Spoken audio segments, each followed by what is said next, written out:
Chers élèves, dans cette vidéo, nous allons apprendre à utiliser les déterminants en anglais. Alors tout d'abord, un déterminant, c'est quoi?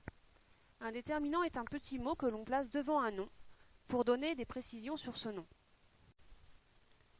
Dans une chaise, par exemple, chaise est un nom. Il fait référence à un objet.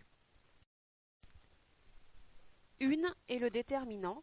Il sert à dire qu'on parle d'une chaise en général et non pas d'une chaise précise.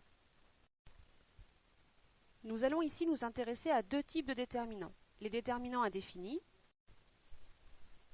et les déterminants définis.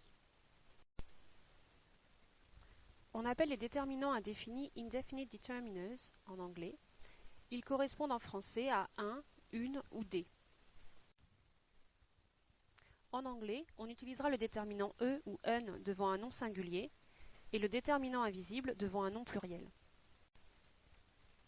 E se placera devant un nom singulier commençant par un son consonne. On dira par exemple e table.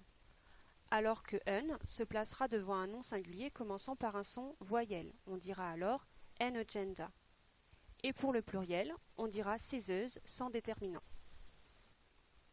Alors que les déterminants indéfinis servent à parler d'un objet en général, les déterminants définis servent à parler d'un objet en particulier.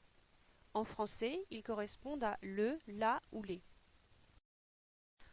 En anglais, il n'existe qu'un seul déterminant défini, the, que le nom soit singulier ou pluriel. Néanmoins, il peut se prononcer de deux façons différentes. Il se prononcera the devant un mot commençant par un son consonne, comme dans the dog, et se prononcera the devant un mot commençant par un son voyelle, comme dans par exemple the elephant. See you next time!